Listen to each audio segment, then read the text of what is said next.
குலதெய்வம் கோயிலுக்கு போகிறதுக்காக மாறன், விஜி, வீரா எல்லாருமே வந்துட்டு ராமச்சந்திரன் எல்லா ஃபேமிலியாக ஒன்றா போயிருக்காங்க. அப்போ வந்து விஜி வந்து அங்கே போயிட்டு ஊரில் அவங்க அம்மா கிட்ட வந்து பேசிகிட்டு இருக்காங்க.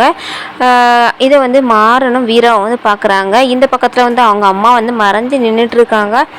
யாரோ வந்துட்டு நின்று பேசிகிட்டு இருக்காங்களே, யாருன்னு பார்க்கலாம் அப்படின்னு சொல்லிட்டு வந்துட்டு இவங்க ரெண்டும் வீராவும் மாறனும் வந்துட்டு விஜயை பார்த்து வந்துட்டுருக்காங்க. இந்த பக்கத்தில் அவங்க அம்மா கிட்ட அவங்க பேசிகிட்டு இருக்காங்க. அவங்க பார்ப்பாங்களா இல்லையான்னு சொல்லிட்டு வந்துட்டு அடுத்த எபிசோடில் பார்க்கலாம். அதுக்கப்புறம் வந்துட்டு இந்த பக்கத்தில் நம்ம ராகவன் வந்து பந்தியில் எல்லாருக்கும் சாப்பாடு வச்சுக்கிட்டு இருக்காங்க. சாப்பாடு வைக்கும்போது விஜியோட ஆள் வந்துட்டு அதில் வந்து ரவுடிங்க 2 பேர் சாப்பிட்டுட்டு இருக்காங்க. அப்போ விஜி வந்து கண்ணை காமிக்கிறாங்க. உடனே இவங்க வந்துட்டு என்னடா சாப்பாடு இது அப்படின்னு சொல்லிட்டு கேட்கும்போது என்ன புரியலை அப்படின்னு சொல்லிட்டு ராகவன் கேட்குறாங்க. என்னது இது அப்படிங்கும்போது சாப்பாடு, பொரியல், குழம்பு, கூட்டு அப்படின்னு சொல்லிட்டு வந்துட்டு நம்ம ராகவன் சொல்கிறாங்க. உடனே கறி எங்க மட்டன் எங்கடா அப்படின்னு சொல்லிட்டு வந்துட்டு மறுபடியும் ரவுடி கேட்குறாங்க. இன்னும் கிடா வெட்டலையே, வெட்டினதுக்கப்புறம் வந்துட்டு எல்லாம் செஞ்சு கொடுப்பாங்க அப்படின்னு சொல்லிட்டு ராகவன் சொல்கிறாங்க.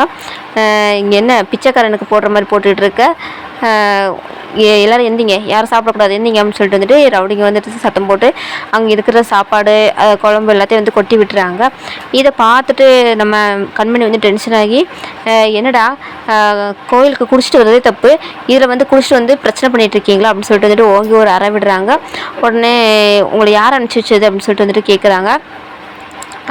கூடவே வந்துட்டு வீராவும் வந்துடுறாங்க. அடுத்து ராமச்சந்திரன் எல்லாருமே வந்துட்டு இவங்க ஏன் இந்த மாதிரி சண்டை போட்டுருக்காங்க பார்த்துட்ருக்காங்க. இதோட இந்த எபிசோட் முடிச்சிருக்காங்க. இதுக்கப்புறம் எனக்கு தெரிஞ்சுக்கணும் மறக்காம சேனலை சப்ஸ்கிரைப் பண்ணிக்கோங்க. கூட பெல் ஐக்கானை ப்ரெஸ் பண்ணிக்கோங்க. தேங்க்யூ.